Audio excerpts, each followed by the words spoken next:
allée en Italie le mois dernier et dans la région de Vérone, donc le Veneto en fait, plus précisément. Dans le Veneto, on fait Amarone, Valpolicella, Soave, sont les vins principaux qu'on fait. Il y a aussi évidemment du Prosecco et autres vins qui sont produits dans cette région-là, mais il y a une personne dont on parle beaucoup, qui est une légende, si on veut, Giuseppe Quintarelli.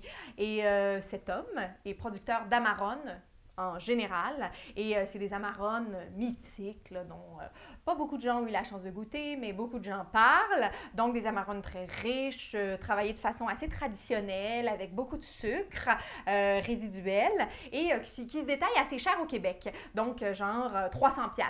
Il y a aussi des Valpolicella qu'on a la chance d'avoir chez notre caviste, qui sont aussi assez chers, et on a aussi son blanc qui est peut-être plus accessible. Et je me suis dit aujourd'hui, pourquoi pas déguster, puisqu'on est sur un mois de blanc, de Barbec, pourquoi pas déguster un blanc de Quintarelli et essayer de l'agencer avec quelque chose qu'on pourrait manger en grillade. Donc, on goûte le blanc, qui est majorité de Garganega, comme les Soave le sont, mais c'est en IGT. Donc, Bianco Secco, c'est IGT Veneto sur 2007 de Giuseppe Quintarelli. Goûtons. J'avais même pas prévu, quand même. J'avais pas prévu l'agencement, mais là, je le remarque et je me dis, hot. OK.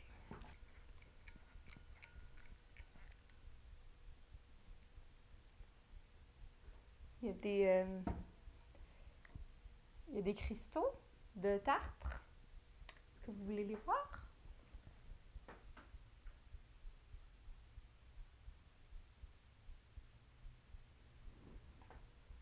Beau bouchon, grand, belle qualité. OK, on goûte.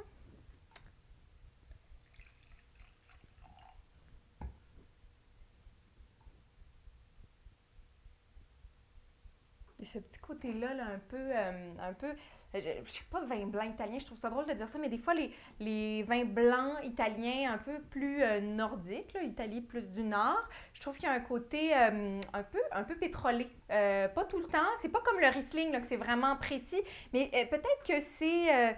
je sais pas, je me demande si ça n'a pas à voir avec peut-être le sulfitage et la mise en bouteille, des trucs comme ça, mais je trouve qu'il y a toujours une espèce d'odeur, je me dis, ça mériterait de l'air, une carafe. Carafe sur le 7, s'il vous plaît. On n'a pas de carafe. OK, je vais parler à mon accessoiriste. Donc, il y a du fruit, c'est un peu fermé, on goûte.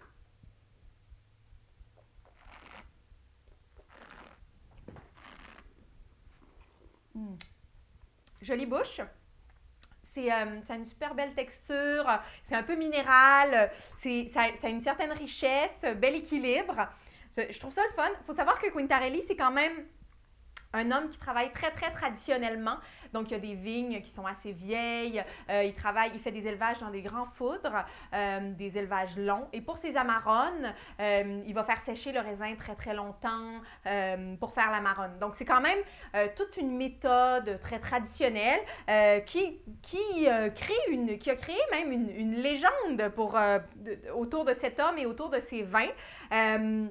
Je pense que son blanc est peut-être un petit peu plus classique, un peu moins unique comme est son Valpolicella et son Amarone. Mais pour les gens qui n'ont pas les sous pour se payer le Valpo ou l'Amarone, il faut boire du Quintarelli une fois dans sa vie. Donc pourquoi pas le Bianco Secco Veneto IGT 2007 sur des crevettes genre grillées, peut-être un peu épicées.